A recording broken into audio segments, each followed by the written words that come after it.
Ladies and gentlemen, thank you for standing by and welcome to Build a Business for Unified Communications. At this time, all participants are in listen-only mode. There will be a presentation followed by a question and answer session, at which time, if you wish to ask a question, you'll need to press star 1 on your telephone. Participants, please participate in today's polling session. So I'll hand the conference over to your presenter, Nita Street. Please go ahead. Hello and welcome to our webinar discussing the business case for Unified Communications. My name is Nita Street and I'm the manager for Vodafone's Work the Way You Want proposition. Today I'm joined by Barnaby Atkinson and Tom Lynch, who are specialists in the Unified Communications field. Welcome, gentlemen. Hello. Hi there. The Work the Way You Want proposition was originally defined based on the trends and requirements expressed by our customers and analysts.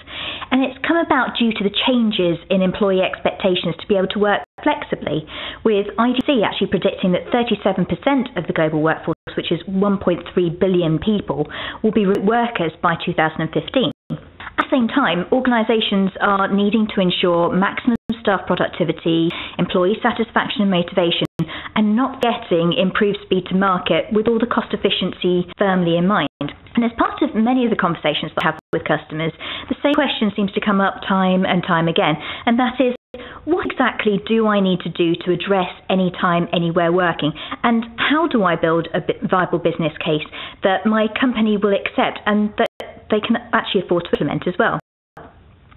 As an organisation that has actually been through this process ourselves, we've seen Unified Communications as an answer.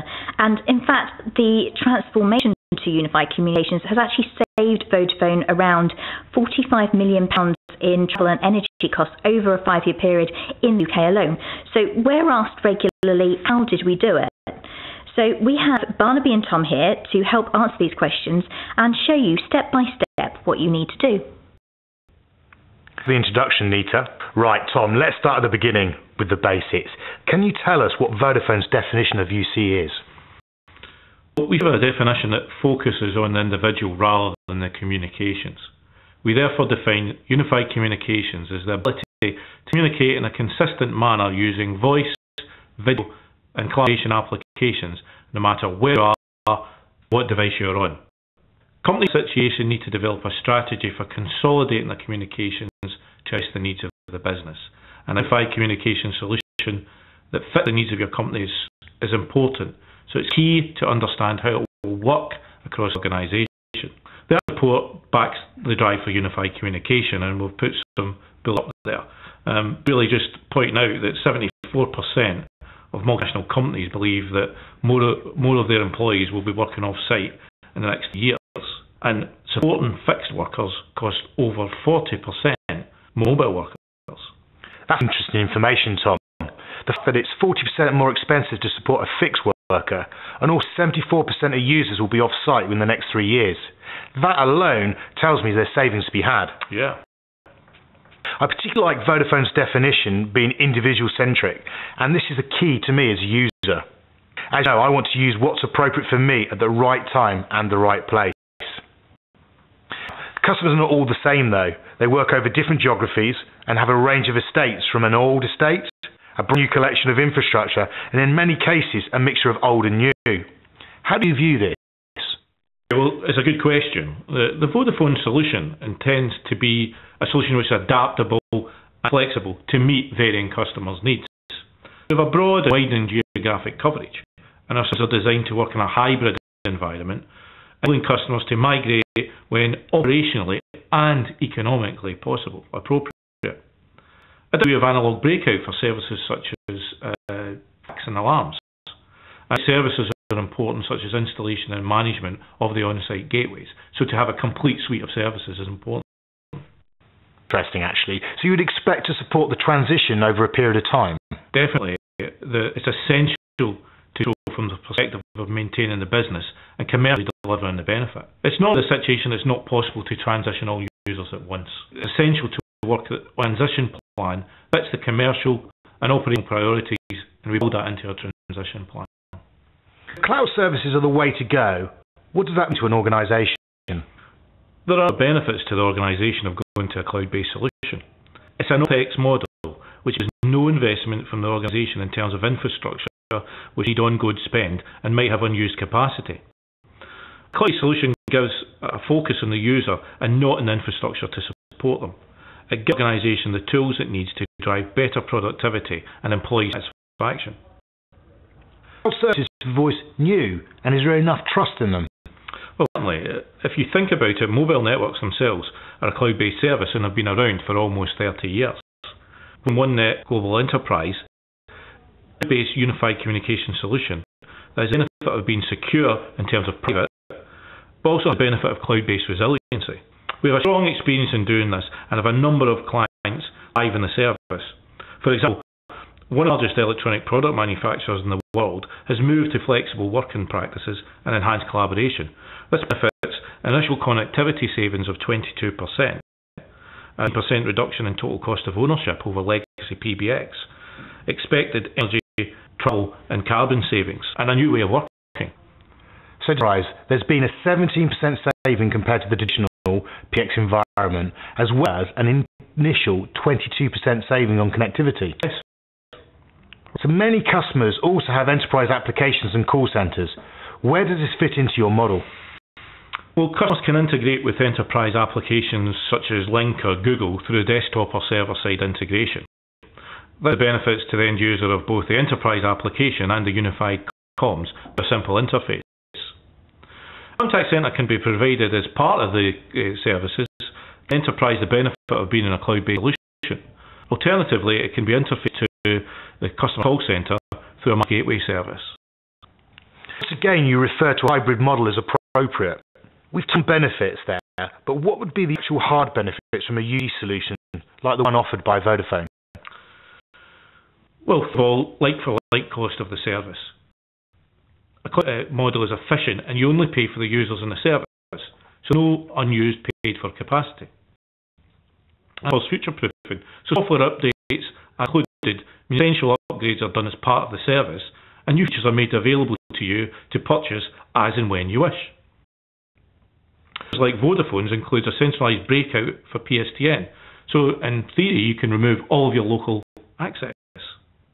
And connections are possible through a large number of calls being on net, and so you can reduce your PSTN and mobile bills for calls between employees. Roaming just can be reduced through the use of soft clients over Wi-Fi when in a remote office. And the solution allows the services to become centralised and simple for the customer to manage, thereby reducing staff costs. The company has already invested in their current infrastructure. Do they need to invest again? No.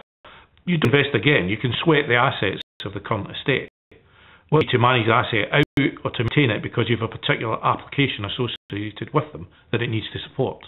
It's possible to interface to existing infrastructure through the provision of on-site gateways. Providing an existing WAN structure is voice-enabled, it will have no material investment. If not, providers such as us can provide one.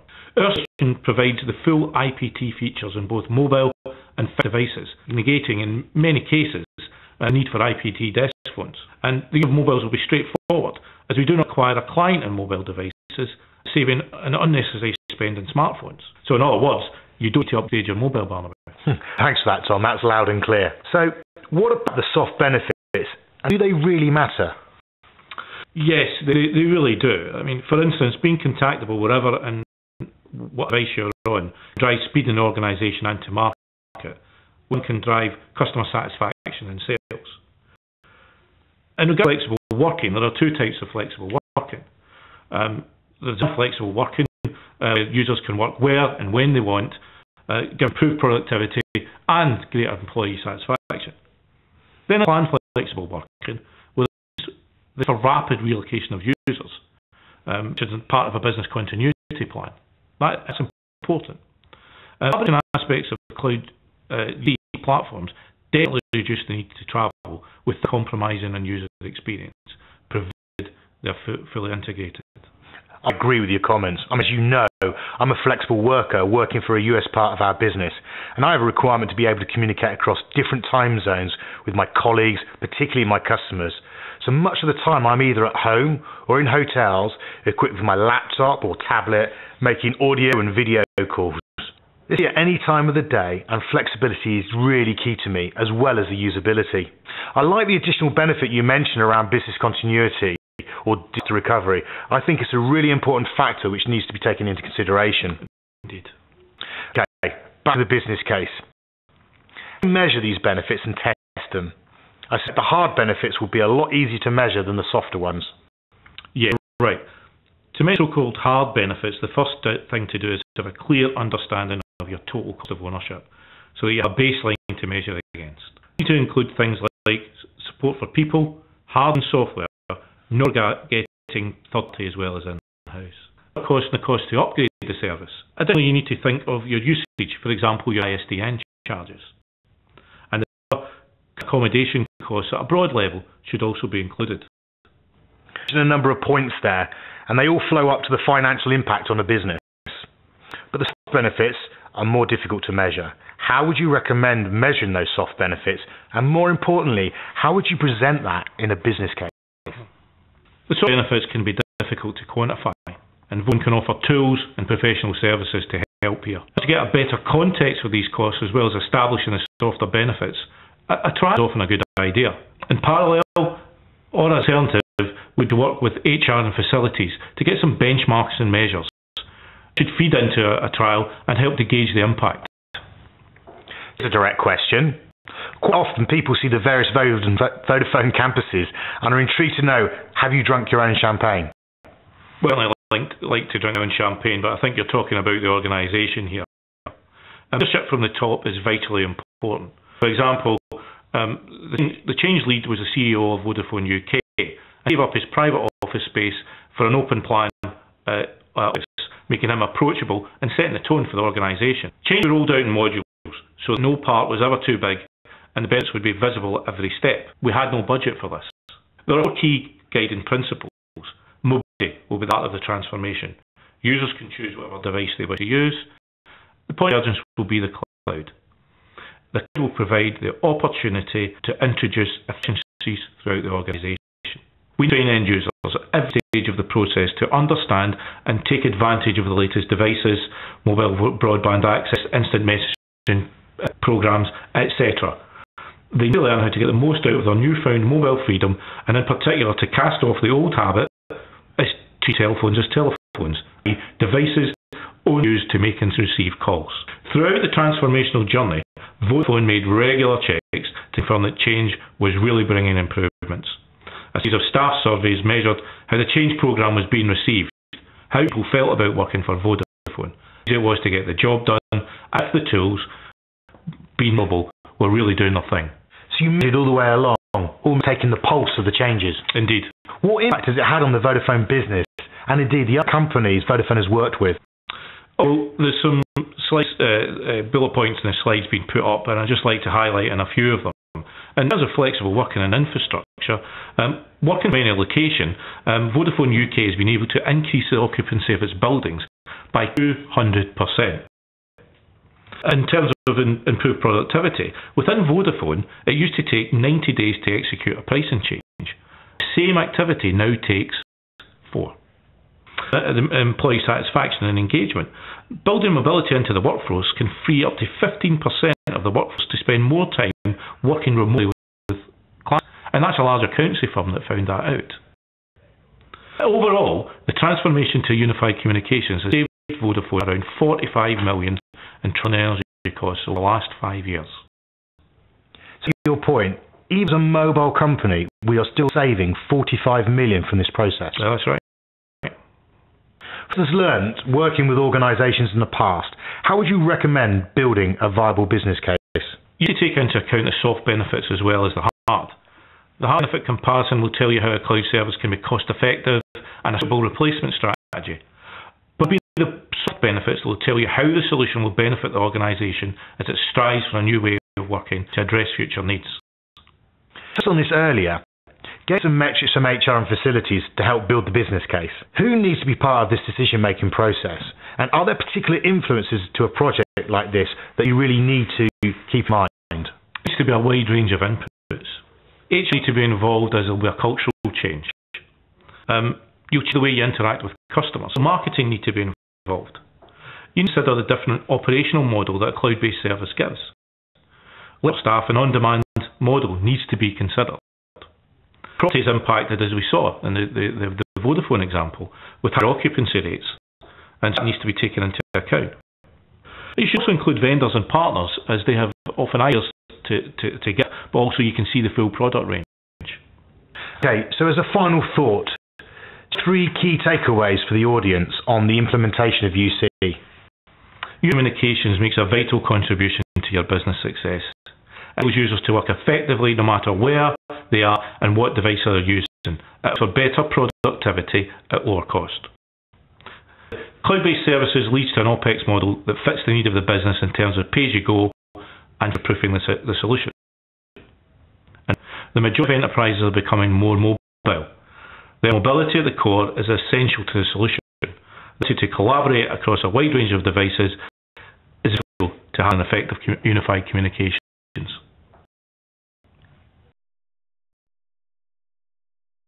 Thank you. So thanks, Barnaby and Tom. That was insightful and hopefully useful for the audience listening as well. We're going to open up the lines now to questions, follow on with the results of the poll, and then finish with the summary. So, operator, can you please open up the lines? Reminder, if you wish to ask a question, please press star 1 on your telephone and wait for your name to be announced. If you cancel the request, please press hash key. Star 1 if you wish to ask a question. Excellent. So while we're waiting for the questions to come in over the audio, let's just go through the poll results. So the first question was, how many forms of communication do you use in any given day? Majority of the answers actually came out as 5 to 6 forms, which is quite interesting because, you know, if you would have looked at it a few years ago, that number would have been a lot lower. Second question was, how long does it take for a decision to be made in your organisation? And the majority answered 1 week. Yep, 1 week. There was actually quite a few that actually also answered 1 month, and actually quite a few that answered over 3 months. So I expect you guys are probably having quite a few difficulties there. Third question was, what percentage of employees really need to be office-based at all times? And the majority actually came up as 20%, which is also really interesting because it just shows that, you know, there are so many people out there that actually need to be able to work from wherever they need to and not just be based in the office. And the fourth and final question was, how much time could you save if you could work anywhere, anytime, on the device of your choice? And the majority of those actually said 1 to 4 hours, which is actually, compared to some of the statistics that we actually have in Vodafone, actually that sounds about right. So Barnaby and Tom, are these sorts of results the ones that you're expecting? And is this an example of the way organisations are moving forward? So it's the first question. Some of the discussion previously about what we felt were personal profiles on this, and we definitely had 5 to 6. And interestingly, as you probably would expect, the only one wasn't a fixed phone. So it's pleasing to understand that most of the people here do have a similar profile to us. So from that perspective, that's a great correlation. The second question is a very difficult question to trend on, really. It depends on circumstances. But it does seem that there's a reasonable number that get in 1 week. However, we've proven to ourselves as a big, large organisation that we can improve decision making, and I'm sure there's still room for improvement there. Yeah, I mean, I think the decision making it does depend on the type of decision, but I think that those that are answering 3 months and 1 month, there's certainly some scope for improvement just by the collaboration that could be done there. Agreed. The third one was a little bit surprising. I was expecting it to be around 50%. We are obviously mobile-centric as an organisation, and we spend a vast amount of our time in front of customers and driving our business from all parts of the globe. So that was an interesting statistic from people on the call. Good one. It shows obviously room for a good business case to be built there.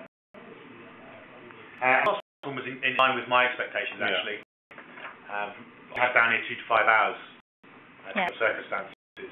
I've been remote working, flexible working for quite a while, so it's very easy for me to sort of see that figure. Yeah. Cool. Okay. So getting back to the phone lines, operator, do we have any questions on the phone? To the phone lines at present, please continue. In that case, we'll actually move on to some of the questions that have been sent in online. So the first question comes through, says, how do I engage with Vodafone to help me build a business case? I'll take that.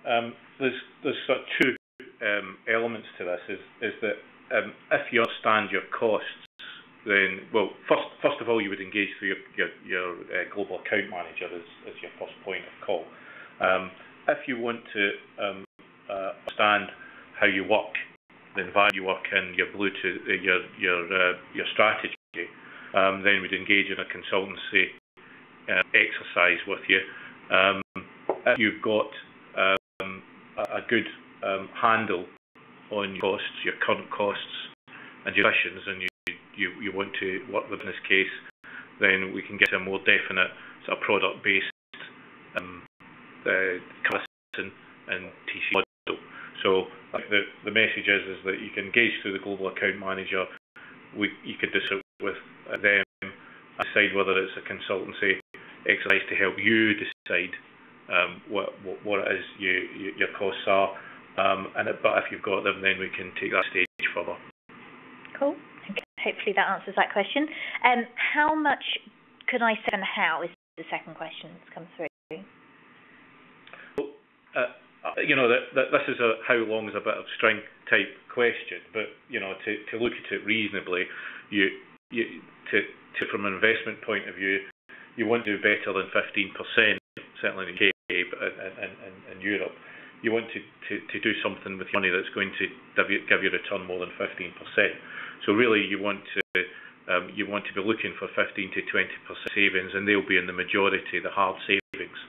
And if you can do that, you've got a good case. You may have to bring in some of the soft savings, which you quantify by doing a trial, for example. Might be the best way to proceed with that, to identify what soft savings the solution will bring. But you're talking of upwards of 15, 17, 20, 25% is the sort of return, a very broad figure. Cool. There's lots of different ways within the solution as well that you can make savings as well. There's not just one element of it. And it's different to different people. Yeah. Sure. Cool. I think we've got time for one more question before we go into this bit. My current infrastructure is very disjointed. Can this work for me? In general terms, yes. Very disjointed. It depends on your definition of how disjointed you are. But if you mean it's hybrid, it's TDM. It's a mixture of TDM and IPT. We can look at that. We can look at taking out the stuff that's clearly beyond support and replacing that quickly with an IPT solution, and then bringing in the advanced UC functions as the life of the asset come out. So in broad terms, we wouldn't demand that you take out everything to put in this solution. We've got to look at the economic benefit for your customer as well. Cool. Thanks, Tom. Just before we move on, operator, can I just check if there are any other questions on the phone? Again, that's *1 if you wish to ask a question. Okay. Well, while we, just in case there are any other questions, let me just say thank you to for the that have actually sent in some questions, the ones that are coming online as well, and thanks to Barnaby and Tom for your guidance and advice. In summary, businesses are going to need to take some of the following steps to implement technologies and practices that will help employees work the way you want. So you need to think about things like take care not to focus too closely on the direct ROI of flexible working practices without taking into account the broader benefits such as increased productivity and employee engagement. And in fact, early adoption of new technologies can also bring significant competitive advantage.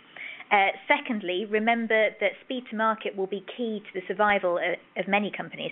Businesses can't afford to let their ICT infrastructures inhibit that innovation, and they need to provide their teams with the tools that support collaboration, streamline business processes, and accelerate innovation, particularly in a subdued economy or in a saturated market. And IT and communications departments need to take a strategic role in their business rather than purely focus on the service delivery. Thirdly, it's important to recognise that knowledge workers increasingly expect to be able to work when, how and where they choose. So to attract and retain talent and make the most of more flexible resourcing models, firms need to enable easy and secure remote and mobile working, and ICT infrastructures need to support, not hinder, new resourcing strategies. And finally, you need to be prepared to adopt cloud-based collaboration and communication services that offer the potential to increase business productivity and reduce operating costs. However, you need to consider these, and they need to be implemented as part of a fully integrated communications model if the benefits are to be fully realised. So doing nothing is no longer an option. So just before I go on, is there any other questions just to check, operator, while we were waiting? No questions. Please continue. Fantastic. Okay. Well, actually, funnily enough, that's all we actually have time for today. If you'd like to know more or would like Vodafone to use their experience to help you to build your business case, then contact us via enterprise.vodafone.com/communicationsunified, which is all one word without any spaces, or contact your account manager for a more detailed discussion. Have a good day. Thank you. That does conclude our conference for today. Thank you for participating. You may all disconnect.